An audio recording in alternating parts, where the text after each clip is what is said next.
Welcome to today's episode with the amazing Clara. Clara is one of my dear, dear friends that I met on a Wombs of the World trip in Ecuador in 2024. And on that trip, we planted the seeds about the Wombs of the World Summit. This woman is absolutely incredible. And today we're going to talk about how birth and politics are so intertwined. We're going to talk about how we as birth workers show up in the spaces from the most micro level at home birth to the most macro level of policy change. And then, of course, we're going to talk to you about our intentions with the summit and everything that we have planned for you.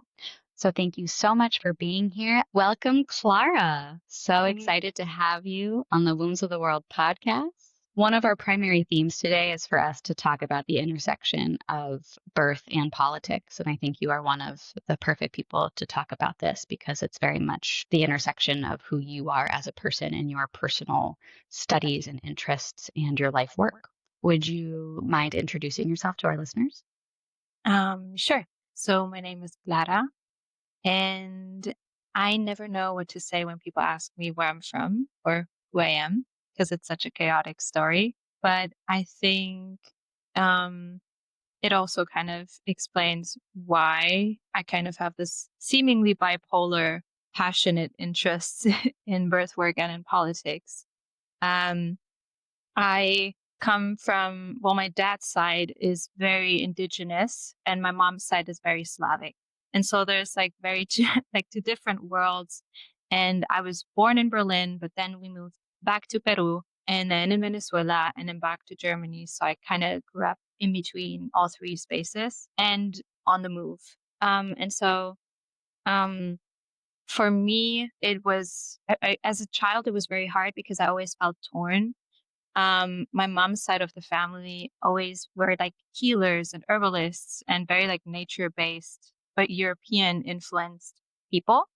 And then on my dad's side, his entire family was either in birth work or in strong communal politics. And so I was kind of in between two worlds that as a child, I didn't see how I can combine them together. And so, especially as a teenager, I felt so torn between places and it felt like a burden. Whereas now I look at it as a gift because now I obviously can say that people like me who walk between worlds can build bridges in a way that other people cannot because we see 2 different sides of looking at the world of relation, of health, of just food and culture and language. But it's also a lot to hold. And so growing up, I grew up with like both aspects, right? I had like very political people um, talking every day about the generational trauma of colonialism, the injustice in the country, the discrimination against indigenous peoples, against the Quechua as language, as people, as culture. And then on the other side, I had my mom's family who took me to the forest and showed me like all these herbs and taught me how to use moss and how to eat like which mushrooms and which I shouldn't. And it was very different. And then when I was with my aunts and my grandmother, who were always birth workers in their communities, with no clear concept or certificate, obviously, but the traditional way, right, of just mother-centered care from birth until death. I kind of grew up with this. It was so just normal to care and to look at life as like an interconnected circle and to look at life as an expression of the well-being of the community because it's always so closely tied together. When you go into original people's communities, you see the way that people care for each other is insanely influenced by the way that they're treated by the rest of society, and vice versa. It also sometimes plays into the way that they're seen in society. So it's kind of this very tricky interplay of how we treat each other is how we are treated by others. I mean, you can translate that to pretty much every part of life. And I did not, maybe because of that, because it was all around me all the time, I did not grow up and think of birth as political at all.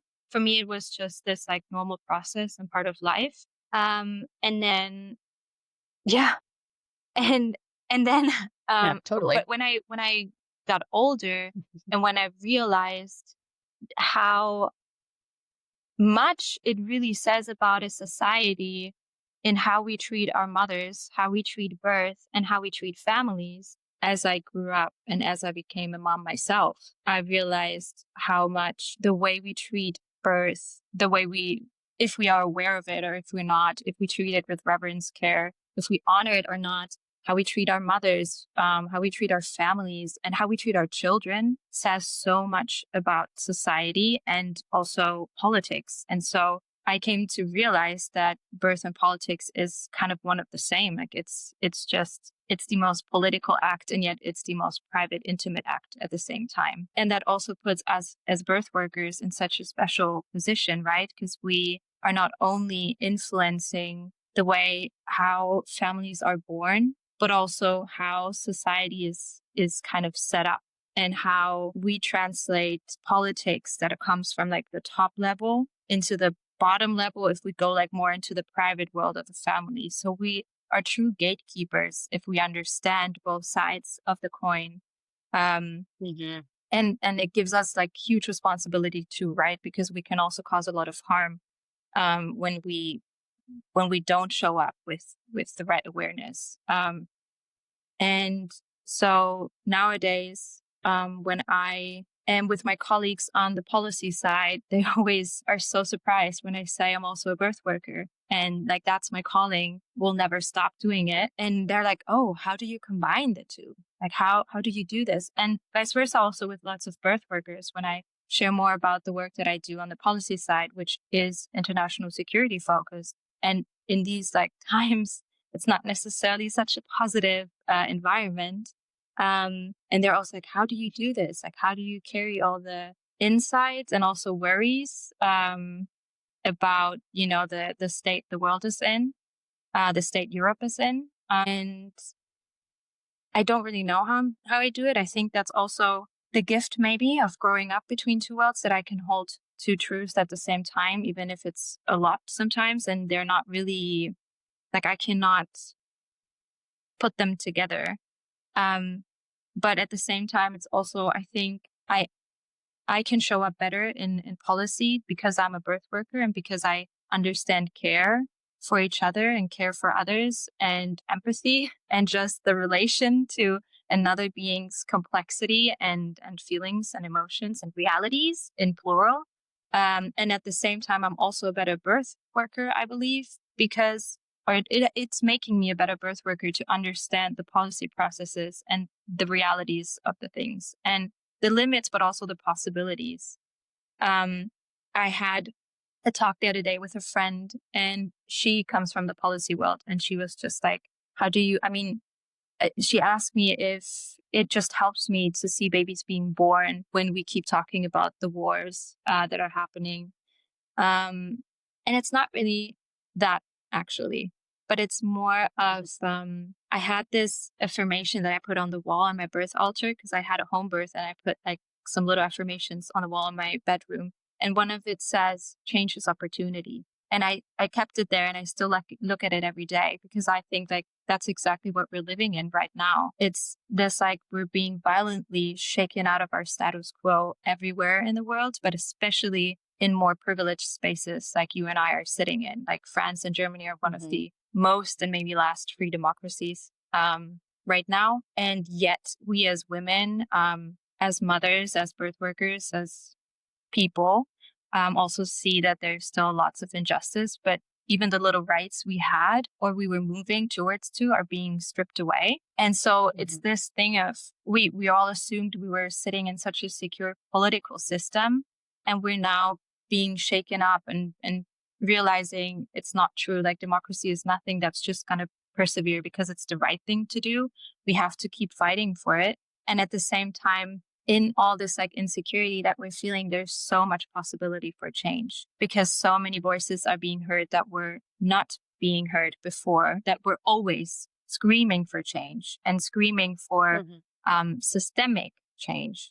And it's this like time of just chaos, but opportunity. And so I think like that's also what maybe the bridge between politics and birth can be. that just voices are being heard. And we kind of have this trend right now, which I very much welcome, and I know you do too, in the Western world where women are waking up everywhere, and some partners too, parents, and saying, well, the system does not work for us. Like, that's not healthy. We don't have the support we need. Like, how do you expect us to have happy, healthy offspring if no one's there to hold us, and nuclear family system just don't work? Like, where is the village? Where is the community in the cities? Where is our opportunity to rest after birth and heal and bond? And more parents want to have that. They want to have more time. They want to have more support, and they want to have better bonding and just a better experience, not just to get through it, but to like flourish and grow and be happy in it. And so, again, like this awareness is kicking in of like, well, how can we do things differently? And there comes all the original ways of doing it in community, with like long-term care and actual personal relations to other people and neighbors and village, and just an awareness for each other, and this sense of everyone has the right for a dignified and gentle beginning and a dignified and gentle end in life, kicks in. And we are coming back to change as opportunity. We're at a point where right now, we have a big opportunity to say, hey, listen, the system here is not working. Let's remember how we did it. Let's listen to our elders and to elders from other communities, how they did it and what worked well and what we can implement and what we can add to the practices we have here.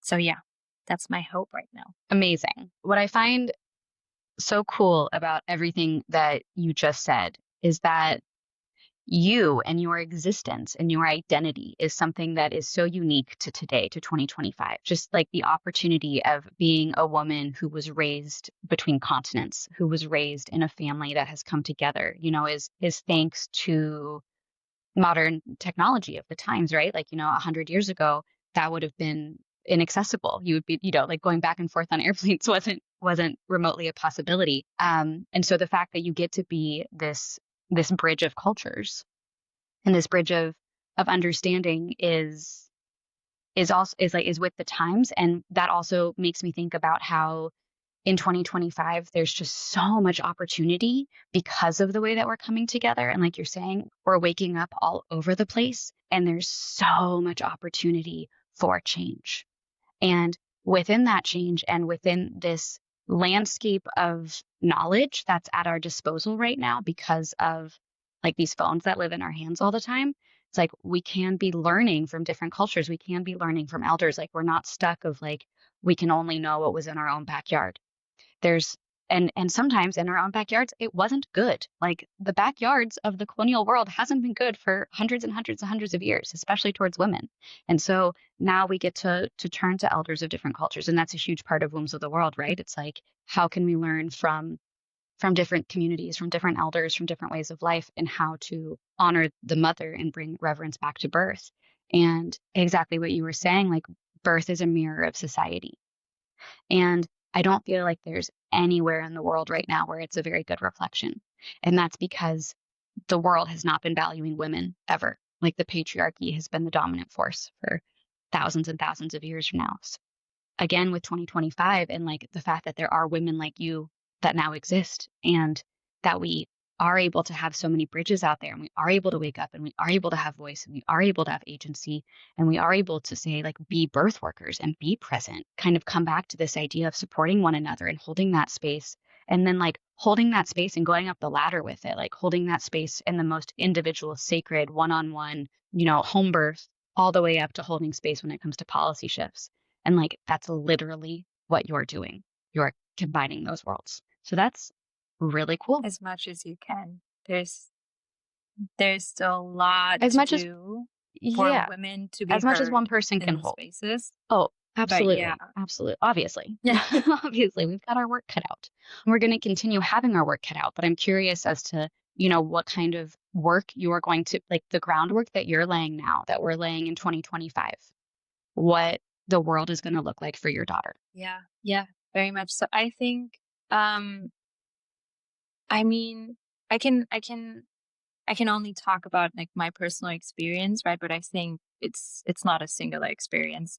I was born very differently than I became a mother. I was actually born as a planned belly birth, so C-section, and my mom was put under total anesthesia. So she wasn't aware for any part of it. She just woke up and had me. And I had the first 45 minutes I was with my dad. Um, and it was at a time where babies and moms still got separated. Like, like they they put me in a child's room in that way, like in the baby's room, and my mom was somewhere else. And we had to stay in the hospital for 10 days. So there was a lot of separation and like all these, like, I would say negative interventions and impacts that for sure had a play in my life. Like birth is the first imprint of our nervous system. It always carries into your life. Um, and yet my mom was very supported in her postpartum experience. She had a very hands-on partner. My sister was there to support. She had family come over and just stay for months on end. Um, and for her, it was not at all a traumatic experience, even though it was so like impacted from outside stress factors and interventions. And I brought my daughter to this world in the most gentle hands of home birth you can imagine. Beautiful birth. And yet my postpartum experience was sadly not at all supported as it should have been. And I had a doula. I had a very involved midwife. I had my partner and I had some help on the side in the sense of like getting food and all that. But I did not feel supported and like the emotional aspect of it was missing. My family was missing. I was missing my best friends who lived in a different country and continent. And it was very, very lonely.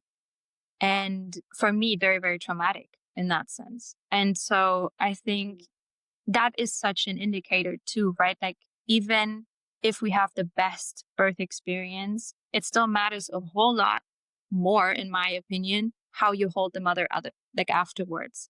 And so the postpartum period is actually like such a great indicator of how well do we really understand birth and mothers and society, because we can argue a whole lot better also on political level of like how to safeguard intimacy at birth. Like we have data, we have medical physiological effects and consequences that we can lay out. But then it comes to postpartum, it comes to matrescence. It's like very vulnerable time of arriving in your own body again, into a whole new self, into a whole new role with like a brand new human there that you somehow just have to love and have to protect while you're just open, healing, and like, what? Like every mom's laying there like, what the fuck?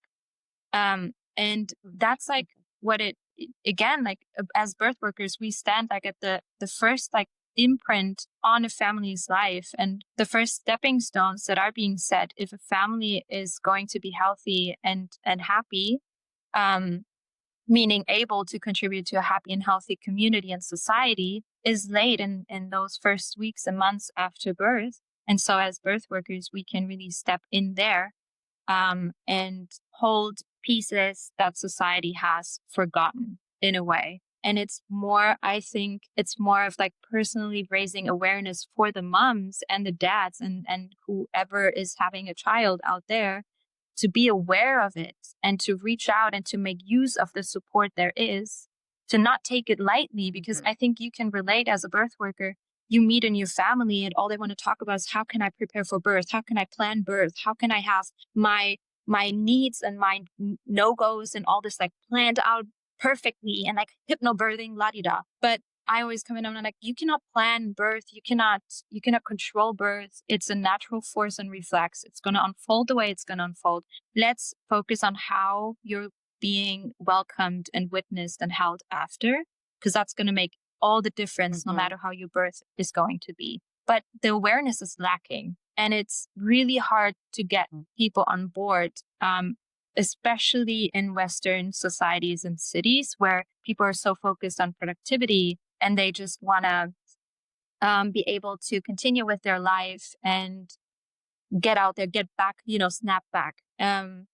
And I think there's still a whole lot that we can do as birth workers in that sphere of like raising the awareness of just the need for postpartum care and the available things, that the systems that are in place to hold moms that parents aren't even aware of. And postpartum is a great place to look at different cultures and how they hold postpartum, because and again how it's a reflection of society, because for instance in the United States we don't have any paid family leave. Zero days of family leave, versus in Germany you've got 2 years of paid family leave. Like, for my listeners, that's insane. To, as an American, hearing that when I learned that from you the first time, insane. Knowing that there's still, and then hearing that and knowing that there's still things that as a country, as a society, as mothers, like there's other things you want to fight for and improve. So there's so much to improve. And within that, there's like the political, there's the systemic, there's the societal, and then there's the cultural, there's the community. And so we look at other cultures that might not have any kind of like government subsidied postpartum support. Like when we're in Tanzania, I don't think that the government is really giving those mothers anything, but they are so held by their community. I remember asking one of our friends down there who has a newborn, when he was going back to work, I was like, or, when he's with us, I was like, well, who's taking care of the baby? And he's like, oh, I don't, the neighbor or my sister or the neighbor's sister or the aunt, it's like somebody is there. There's always someone there caring, because raising a child and taking care of a mother and taking care of a family is a communal event. So that's a reflection of the society and the culture as well. And then you have other cultures that have those like first 6 weeks, those first 40 days of confinement, and they take that super seriously. And it's reflect. And so I love, one of our quotes at Wombs of the World is, culture is dynamic, but birth is universal. And so we see these 6 weeks postpartum, the first 40 days postpartum, reflected differently in different cultures, but they have such overlap. And that overlap is like mom staying indoors, cared for, warm, fed, where like the only responsibility is bonding with baby. The only responsibility is bonding with baby. And exactly what you're saying, it's not about bouncing back and being productive and like showing up on Instagram or whatever we've constructed nowadays as like what postpartum is supposed to look like. And there's so much pressure on moms today of what they should and shouldn't be doing. And when I talk to my postpartum clients, they have there's just like so much that they've been told. Like I had a postpartum client recently who didn't want a bed share because the doctor had told them that they could breathe too much CO2 on their baby. Yeah. There's so much Like, mis and disinformation. What? It's crazy.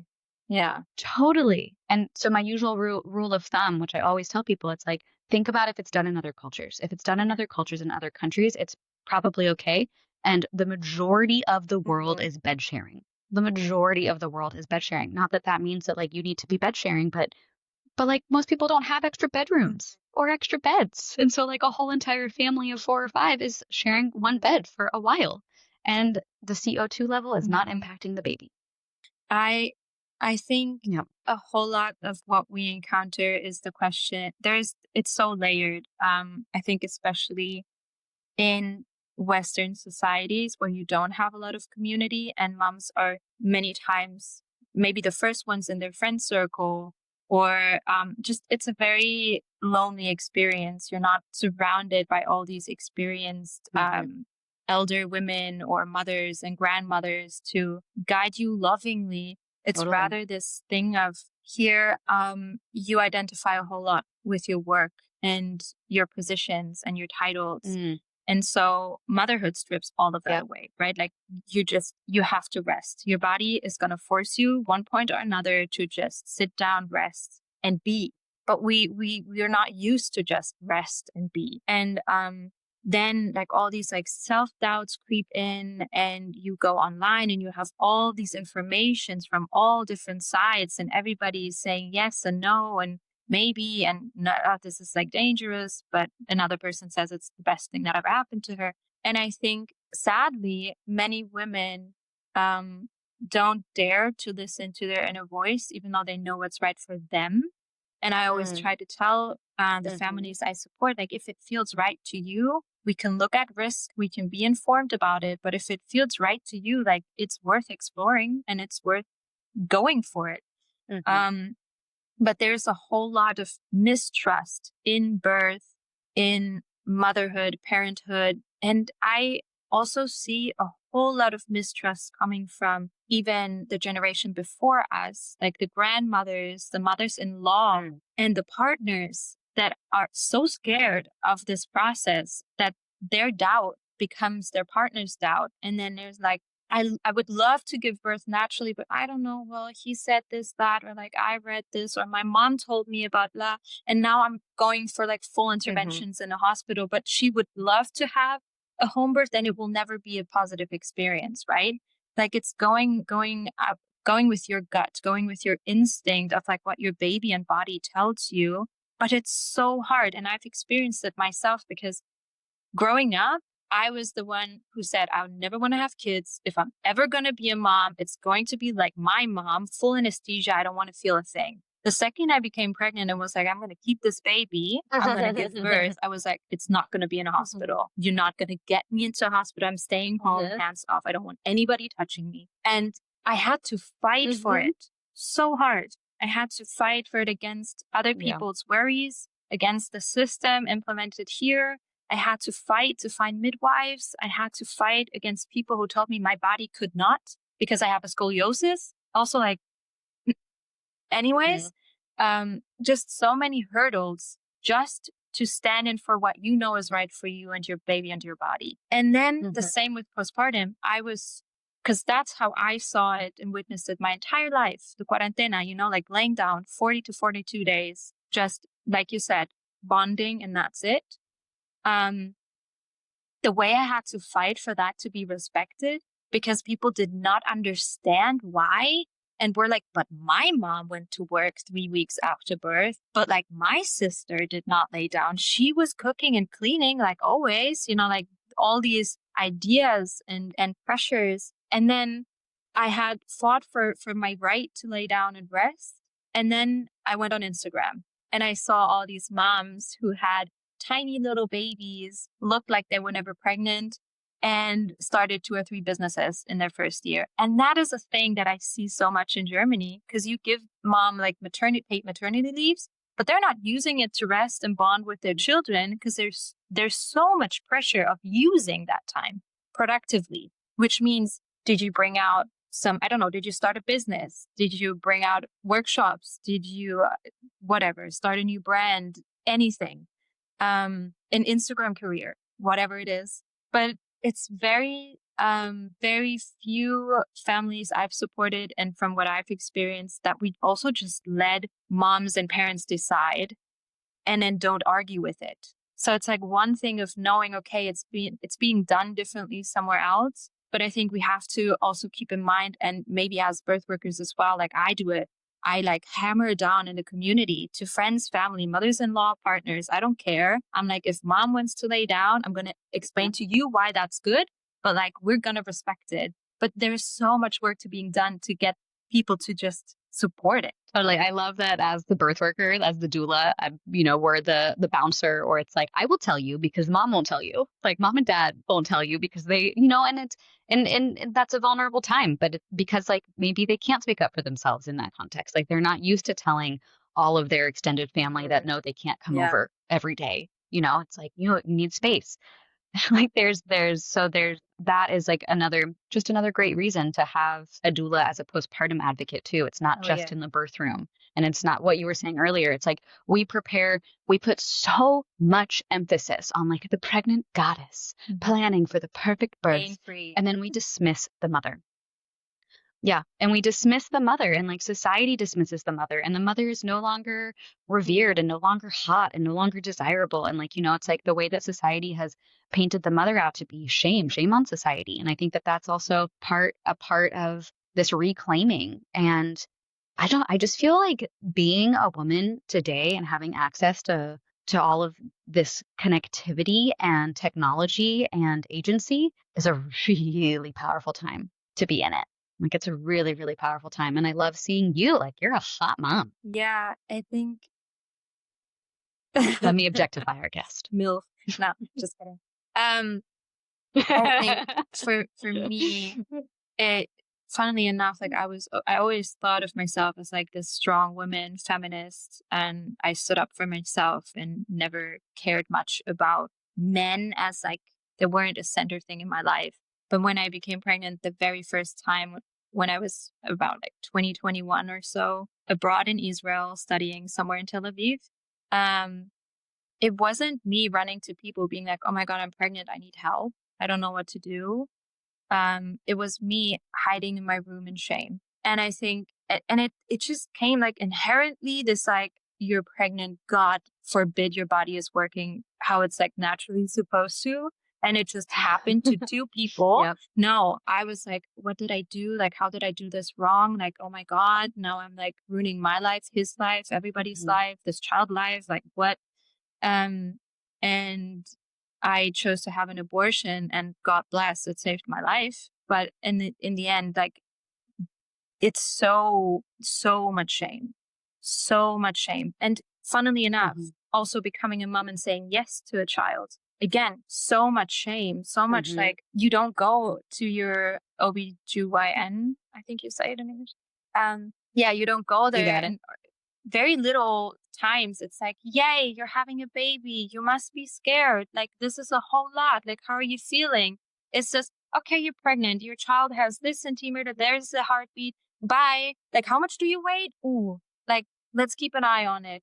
And just like a very just, we don't meet moms or moms to be or parents in a way of like, I know this is a whole lot, but like you can do it, I'm going to be here for you. It's more this like, there is these and that guidelines, these and that expectations. Are you meeting them? And if you're not, it's this insane feeling of shame. Like, what am I doing wrong? Like, why does this not feel good to me? Why do I feel like I deserve more support when people are telling me like it's already a lot that I'm asking? You know, like it's so much shame that I hope that we can just destigmatize women and mothers and parents taking up space. And we see it in society as well, right? Like I, with my toddler, she's 2 years now. And sometimes I'm like, with my friends, if they invite me to have a coffee, I'm like, can we go to a different place? Because I know that's a coffee cafe where they don't like having children being loud and just children. And so even society, it does not make space anymore for children or parents, even though that is the most essential thing we can do.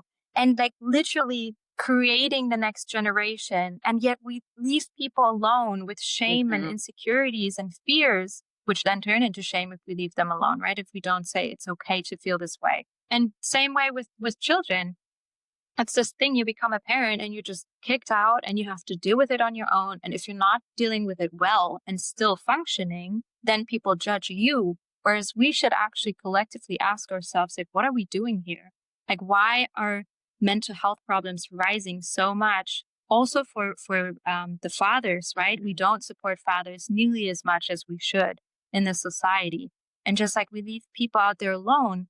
And especially like coming from a background where I see it being done differently from time immemorial, it is such a difference if you can rely on other people, if you know that asking for help is not met with anything of like, and what do I get? But like we live in Aini, right? That's our philosophy of that we give out and it comes back to us in a certain way. Like it doesn't need to be a transaction in a way that we're used to in capitalist society. But it's more of a, I take care of you and I know when I need you, you're going to take care of me. And I would hope for myself and all the parents I support and everybody around us that we can bring that a little bit here, this awareness of helping each other by just letting each other take up space. We don't have to fix people. We literally just have to hold space for them and not shame them for it. Well, I feel as though what you were talking about, like when you go for your prenatal appointments and stuff, right? And you just kind of get treated. That's the reminder. And it's the same thing when you show up for a birth at a hospital. It's the reminder that your doctor and your nurses are at work, right? Like they're maybe seeing 30, 40 people a day. And so the reverence is weaved out of their practice. Like they might have the biggest heart and I know the most amazing labor and delivery nurses. Praise you, but it's at the end of the day, like they have to chart so much and they have to have you fit into boxes on their screen that they have to check off. And so that's another reason that the doula, the birth worker, is that person that's going to give you that moment of, hey, this is a lot. Let me hold you. Let me witness you in this time. And I always say that about birth work. It's like, it is my greatest honor to be your witness during this transition.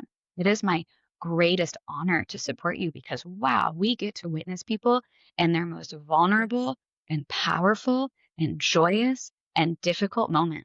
And then sometimes you get to witness like the most beautiful love of a couple, or sometimes not. And like, and then you get to witness somebody at home transition and bring home this like little alien and they have no idea what to do. And they're looking at you and you're bringing them that reassurance because like, they're not going to get that reassurance or that validation anywhere. And sometimes like, that's just what they need. And I feel as though in the Western world, because we don't have community like you're talking about, like we just, like you live so far from your family. And in that isolation, like comes mental health problems, especially postpartum. Like postpartum mental health conditions are rampant. It's like 1 in 7 moms has some sort of postpartum mood disorder. And then I think the statistics is that of those moms, one of every 10 of their partners will also have some kind of postpartum mood disorder. And then what you were just saying, it's like we weave out the partners, like partners aren't even part of the conversation. We put so much on mom. And then when there's so much on mom, there's so much responsibility that then is on mom. And like she's responsible for so much. And the narrative puts so much blame on mom for everything. Like there's blame on mom for whether it's like even if it's called maternal gatekeeping. Why is it called maternal gatekeeping and not like Yeah. other people stepping up and learning more? When it's like we're making it out that she's the one that's keeping things into herself and like not sharing responsibility or expertise when it's like no You other could step people up could too. be the experts in something and take it off of her plate. Yeah, and so, but even like the language that we have around things is blaming women. So there's so much so I think that that's a good segue in our conversation because you and I could talk about all the Yeah. things because we do. This is so fun. But when it comes to language or when it comes to the picture we've painted of birth, the majority of, as at least you and I being currently living in the Western world in Europe and me coming from the US, birth has been painted by the colonial paintbrush and the like umbrella of colonialism, right, has the big isms in it. It's got the capitalism, it's got the patriarchy, it's got white supremacy, it's got the medicalization of birth. It's got these big systems that deeply impact the way that we give birth. And when you and I talk, we are regularly talking about the concept of decolonizing birth. And in conversations recently, what's been coming up too is the concept of having to kind of decolonize ourselves and having to reclaim just sovereignty over our own bodies and just coming back down to those basics. And so, for instance, what you did of advocating for yourself to have a home birth that was hands off is exactly that. Like that's like the most individual, like micro way of reclaiming your own sovereignty and not being part of these systems, these that are like the puppeteers of birth. And in Wombs of the World and in the work that we're doing for the summit, I haven't really explained this yet, but Clara is my partner in creating the Wombs of the World Summit that's taking place in October 2025. No idea when you'll be listening to this. Um, but that's a big emphasis is like what's so cool about the world is that there's so many practices out there that are honoring the mother and honoring the father and honoring the baby and honoring the community and that create like bubbles of care for this time. And then you see in those communities that they have lots and lots and lots of babies, like, versus like the birth rate that is dropping rapidly in the Western world. And because what you were just saying, like, we don't let children be children in our cultures anymore. We don't create space to take up space.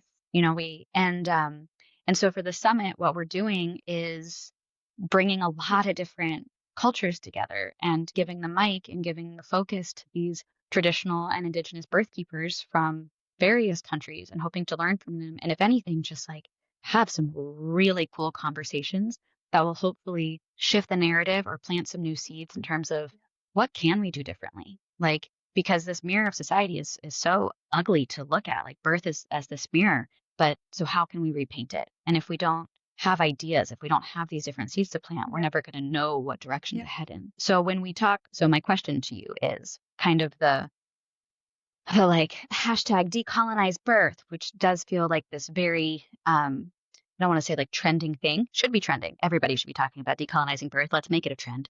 But it's like trendy in certain ways, or I think maybe it's misused in certain ways, or like even myself as a white woman, like me talking about decolonizing birth. There's a lot of layers there, and I feel as though you being someone who is that bridge, who is of indigenous descent, who is raising your daughter in Berlin, like, all of these different um, pieces of a puzzle that makes you. What are your thoughts on that topic? That's a very big question. But what does it mean to you when I say like the concept of in the political sphere, in the birth sphere, when we're talking about decolonizing birth? What do you feel when you hear that, or what do you hope to see in that space? Well, I think we still look at decolonization from a very colonial lens, as in we want it to be one concept, we want it to be an action plan, we want it to be really neatly categorized and laid out. We want to be able to do a workshop on it, have a certificate in it, and just solve it. But it's not like that because we offer courses. But it's not that easy because I think the number one thing that makes our society so colonial, and also the way we look at birth and parenthood and transitions and life and death, so colonial, is the hierarchies, is the very linear way of looking at it from a black or white point of view. And that means we look at it from a very singular point of view. Something is either good or it's bad. Something is either modern or it's traditional. Something is either data or it's just culture. And it's not like that. And I think if we truly want to decolonize our approach in life, really, because it's all interconnected, we need to pluralize our understanding of each other and of the practices and just of lived realities. We need to understand that there is no Western versus the rest point of view. Even there is no indigenous tradition, it's many. There is no ancestral midwifery, it's many. And so there's also not one way to birth, there's many. It's also not one way of experiencing one transition into motherhood or parenthood. There is no one family constellation. There is no one concept of mother or father.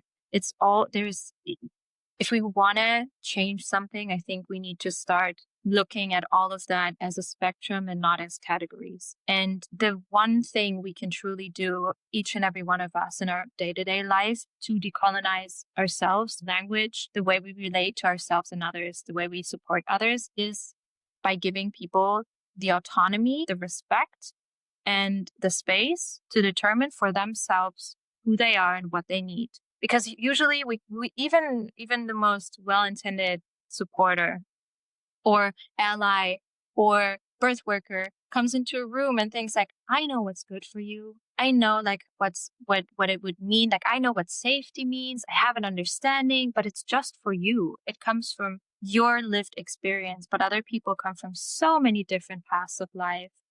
And we barely take the time to truly sit down, shut up, listen, and listen to understand, not to respond and like push something forward, but to understand and meet someone eye to eye level where they're at. And sometimes people don't even know differently. Yes. Sometimes people don't know what's in quote unquote best because they just don't understand the process well. But again, like just coming from this perspective of pluralizing my understanding and giving you the time to show me where you're at and how I can meet you. I think that is completely decolonial because again, and coming from my my memory of Aini, like you meet people where they're at. You don't expect someone to show up more than they can. You don't also expect someone to show up in a way that's comfortable to you. And it's this thing of like, I think many times we try to categorize birth and parenthood and identities away in politics specifically is because it's easier. It's less uncomfortable. And And I think we need to be more comfortable with sitting in discomfort and sitting in the not knowing and sitting in the saying like, okay, maybe I'm not an expert here. So let me just see like how I can show up as myself and like trust that showing up as myself is enough to meet this person as much as I can do, because we don't have to perform. We don't have to overextend ourselves and then burn out in 2 weeks. We don't have to pretend anything. Just showing up as yourself is going to do exactly the good that you can do. And it's okay to say, this goes over my head. Maybe I know someone who understands this better. Maybe I can add someone to the team coming from a birth worker's perspective. You know, I see many specifically like doulas that tend to like, it's a very competitive place still. And you kind of, in Berlin specifically. yes, but also just from doulas that I meet elsewhere. If you're not like there's obviously different systems and there's more and more collectives forming. But after all, like you earn money with it. You need clients in that sense to support your lifestyle, and you still don't necessarily want to give up too many of the families you can support to earn less. So there's still this like notion of, okay, but I have to make money with this and I want the client, I want the job in that sense. But I think, yeah, like we talk about this a lot, but like, you know, collaboration versus competition is the most decolonial thing you can do in a space that primes women against each other, but also just is very competitive in nature that we have to make money to survive in capitalist society. And to kind of like build bridges around that is a good way of decolonizing the way we relate to others, because I think that's where it starts. We can implement as many policies if we want.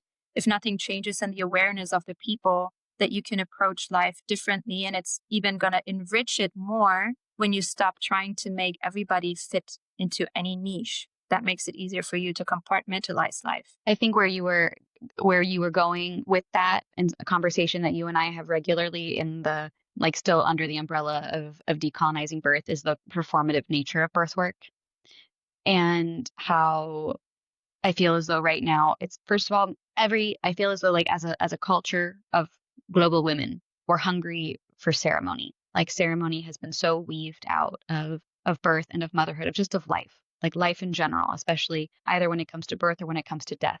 We really are lacking in ceremony.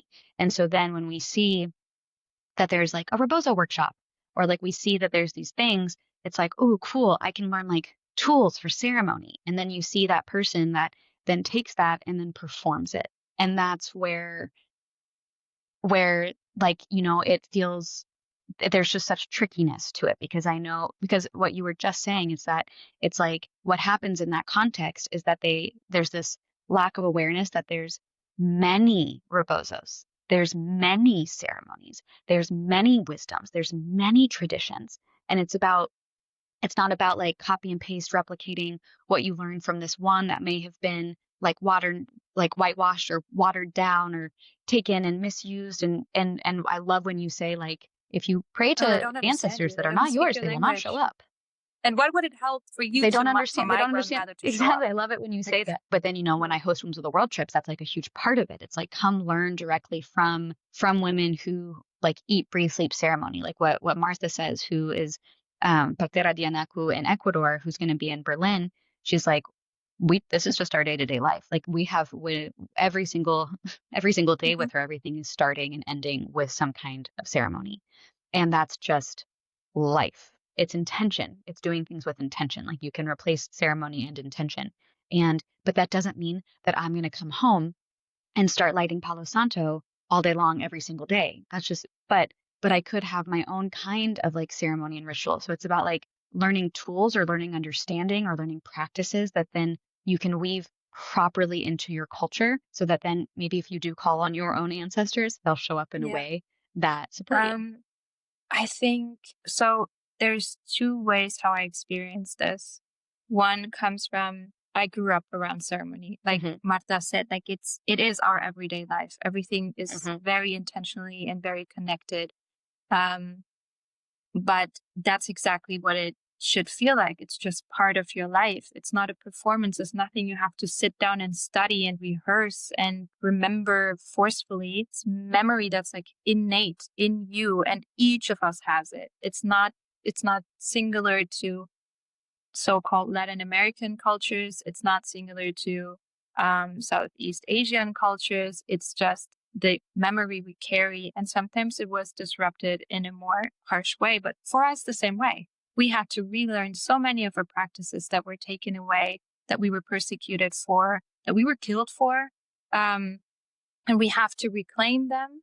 But there's always someone who does things the way that their grandmother did it, their grandmother did it. There's always lineages that are here and present. And I think also what I see is as a birth worker in a Western space that performs, I would say, for Western people, or did perform in the beginning when I started, because for me it's natural, right? Like I bring the ceremonies and the rituals, but I noticed that it's performance for them. It's this, sometimes there's a fetishization, if I can say it like that, of anything that has an indigenous aesthetic. And I don't really care about what I'm saying or why the way I explain a ritual or ceremony, because they're just there because it looks cute and it feels cute to sit in circle and in community. And I think that's where it becomes really tricky, because it shouldn't feel either rehearsed or as a performance that you're watching. Yeah, like you should feel it. You should have a connection to it. And sometimes that's the most everyday life thing that you can think of. Like you don't have to burn Palo Santo, for example. If you grow rosemary in your garden and you love that plant, you burn it. That is a ritual in and of itself. Like you can use everyday life things. You can ask your mom, why did you cook X, Y, and Z when I was sick? Or like, what is it with the traditions you have with your family? Like everyone has stuff like that. And I think it's sometimes this like trendy thing, right? With especially like rebosos and just the cloths we use, they're very beautiful and pretty. And then I end up seeing people using cloths that is specifically for funerals to open the portal to the afterlife, being used as like closing ceremony cloths. And I'm like, not really what you want right now, right? The intention should not necessarily be that, but rather to close up. And again, there's a great intention behind it. There's this hunger, as you said, for ceremony and for community behind it. But like, you don't have to force it or perform. Like you can literally just do it yourself and come up with your own way. And like I said, just show up as yourself. And I do think though, in this like hunger for it, and that's also why I think that, or why I propose to have this summit in Berlin, is it's not necessarily, like you said, to show people this is how Marta does it, so you're going to do it the same way, right? It's more of like, this is how Marta does it. How does it feel to you? Do you feel calm? Do you feel held? What aspects did you like? Did you like sitting in circle? Is it the wrapping up? Is it having a warm tea? Is it just sharing certain things, like the storytelling of it all, just the connection? Like I proposed Berlin because I feel like that's missing here. It's this like experiencing of it, and then having a safe space where you can explore it all, but also where you and I and everybody who's going to be part of it also raises the awareness of like, this is not a copy and paste situation. This is not a cherry picking and then monetizing off of it situation. It is literally for you to experience what care and community and sisterhood and just healing can feel like, and then be inspired and look like, how can I implement it into my everyday life? You don't have to buy anything for it. You don't have to, import any special plans for it. You can just be yourself. So for context, Clara joined a Wombs of the World trip to Ecuador, and we had an immediate looking at each other. We were like, do we know each other? Did we go to summer camp together as children? Like, where do we know each other from? Turns out just many lifetimes we have known each other. But we had finished a like womb closing workshop, and we were both laying there with our wombs all wrapped up tight. And I just snuggled up next to her, and we're like nose to nose talking. And she suggested, she was like, we should bring Martha to Berlin. We should do this. And I looked over to Martha and I was like, Martha, you want to go to Berlin? She's like, yeah, I want to go to Berlin. And that was the initial seed that was planted. And now this entire summit is flourishing, and we're less than 2 months out, and we have an epic lineup. And we Literally. have midwives from all over the world coming. We've got from Malaysia and Japan and Mexico and and obviously Ecuador and from like and we'll get into that in a second, but in that moment, and I think this is an important thing to note, is like when Martha, for instance, teaches the closing of the bone Mhm. ceremony, like we talk about it as a ceremony, right? And so it's the kind of thing that when I go and offer it to my clients postpartum, I go to their house and it's for me and the way that I explain it and the way that I do it. Like I very much have like made it my own. Like I'll talk about where I've learned things from and like the pieces that I've gotten from it. And at this point I have very much my own thing going. But the idea is it's like, let's give your whole body a hug. And then as I like wrap you up, I'm like setting intention with you and like talking to your womb and maybe I'm holding your baby and like setting intention for your baby and for your household or whatever. And then as I unwrap you, I'm like welcoming you into motherhood. And like that's just how I have decided to do it. And it's like different for different people. And sometimes I'll like have things burning. Sometimes I'll have music playing. And I'll like vibe with different moms. If I Mhm. have a corporate mom, I'm not going to do that. If I have a mom who is like very woohoo, I will match her and I will be calling in all of her ancestors to do that. Like, you've got to meet your client where they're at. I say that because when Martha does it, they do that as like postpartum healing. And she is doing that every single day for her clients for the first 40 days. And it is not like a full body wrap. It is postpartum healing to reposition the womb and helps like close the hips and close diastasis recti and like actually heal. And it is performed by a midwife. It is not like the postpartum doula ceremony of like welcoming you and initiating you into motherhood the way that I paint it to my clients. And like that is a huge difference. It's like you're not so at the summit we're going to be having these different midwives that are going to be showing their traditional practices, mostly like around womb and rebozo and healing, and they have a lot of really great things in store for you. But remembering of like what you take from it and how you want to incorporate it into your life or your practice or like talk about it with your friends is not going to be the same way that they're like actually using it with the mothers in their community. Like they're doing it as like actual like midwifery postpartum care, and we're looking at it as like postpartum ceremony as a birth worker in our Yeah. It's communities. also funny There's that this like you very say that different because approach. it's an experience I have with lots of families I support. Because I mean, they look at my website, they look at my Instagram. Obviously, they talk to me and I explain like where I come from and how like the traditions that are my memory and that I use. And then they expect these like cute little. I'm gonna have a closing ceremony here. I'm gonna have like something, like I'm gonna light my Palo Santo there. But like you said, it's practice, it's healing practice. It's not like I come in there and it's a 4 hours sweet little ceremony every time, but I'm going to wrap you the way like my grandmother showed me, the way like I just do it and the way I did it with myself, the way I could. Um, and it's like I said, like sometimes Hmm. I think there is this little fetish about having these ceremonies in a way that is more performative than they need to be. And I think if we free ourselves from that, we can also experience ceremonies from other people's cultures, practices, and not feel this like need to overly mm, like make a spectacle out of it when we perform it. And it's very beautiful. Like you can just use it for like a sweet little ceremony and make your own practice out of it. Like that's a beautiful part. It's just more about this like not sitting there and feeling like, okay, this is this like one ceremony and then I'm just going to give my client 4 ceremonies and that's it. No, it's about Totally. like to witness how do parteras and other birth workers from original ways of tending and caring, how do they relate to the moms? How do they relate to wombs and womb holders and parents? And then see like what you can do with Totally. that. But I also hope that in all Hmm. of it, the summit will also be a space where we can have these conversations, where we can engage in a dialogue and also in sometimes self-critical reflection.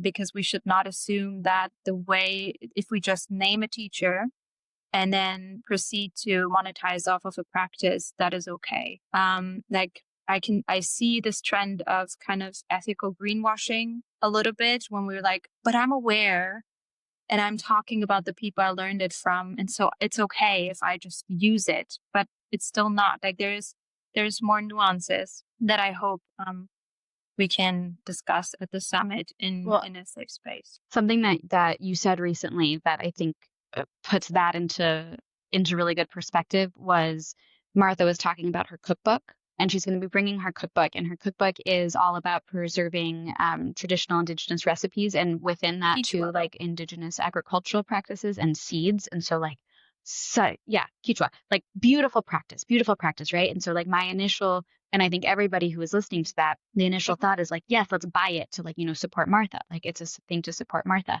And then your feedback was like, and contribute to like exporting seeds and cooking recipes that aren't your own, and it's like, and so there's just layers to things. And it doesn't mean, and you and I talk about this all the time, like we often end conversations with so many more questions than answers. We don't need to have like solid, Yeah. exactly what you were also just saying. Like it's a very colonial mindset to like want to have answers, and we need to answer things, and we need things to fit into the boxes. And like it's the same kind of check marks that we have on the screens of the computers at the hospitals that moms need to fit into. It's like, no, we can keep asking questions and keep reflecting. And oh my goodness, do I keep reflecting? And like you challenge me all the time to keep reflecting.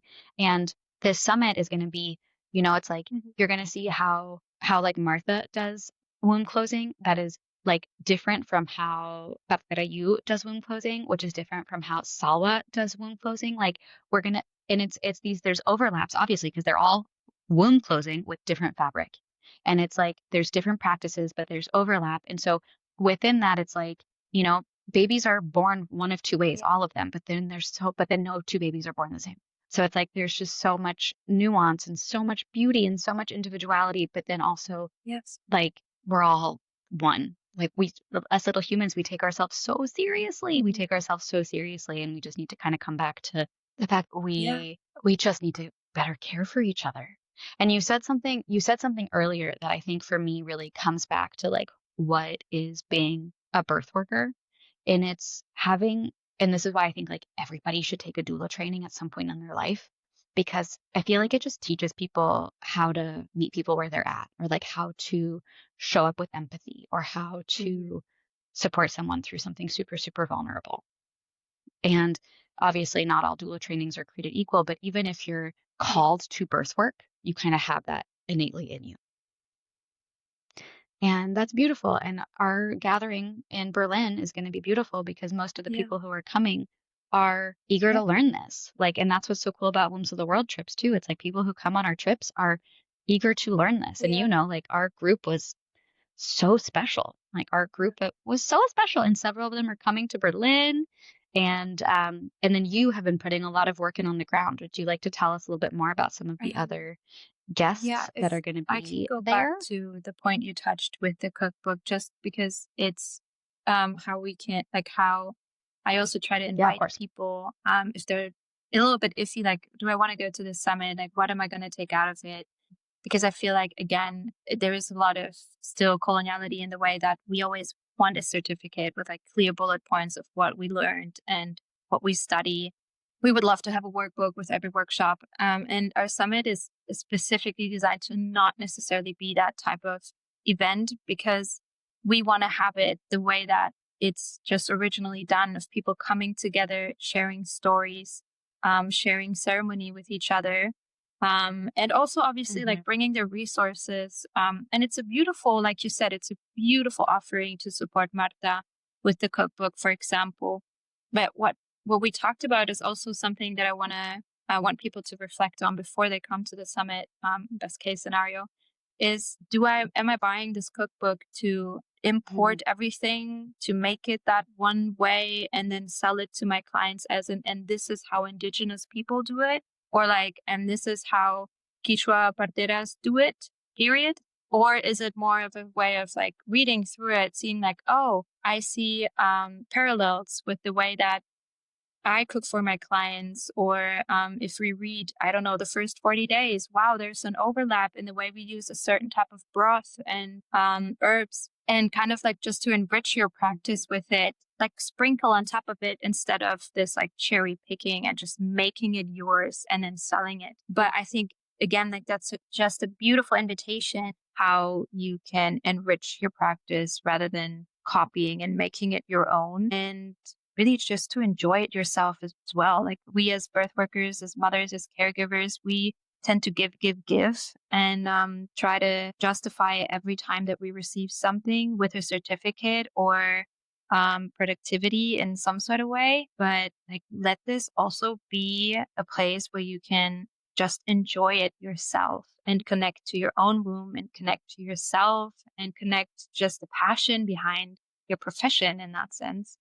Yeah, it's been a process. Honestly, it's been a wild ride. So many moving pieces. We bonded in a whole new way. That's for sure. We are now co-parents. We are co-parents. Yes. We're still in labor, but we're getting close. No, I think it evolved so beautifully because you and I were go-getters. Like, we don't half-ass anything in life. And so this summit, which was kind of started with this idea of bringing Martha over or just having like some sort of experience of that sense in Europe for people to connect in a new and different way for them, evolved into this huge gathering. And now we have just so many beautiful people who are co-creating a lineup pretty much that like spans everything. So we have people who are just focused on herbal care. We have people who are going to teach us and show us what we can do with a placenta in many different contexts.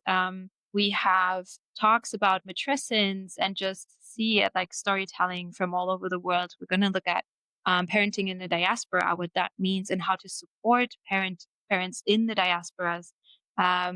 We can look at how we can offer trauma-informed support and just all these different nuances that we didn't even think of when we started this project, but just people coming and being like, this is so lovely. Are you going to talk about what it's like to give birth as a survivor? And I'm like, we should. So Are we going to talk our things are like, are we going to talk about that? Are we going to talk about how to reclaiming C-sections? Are we going to talk about how midwives are on the front lines of climate disasters? Are we going to be talking about so many different topics?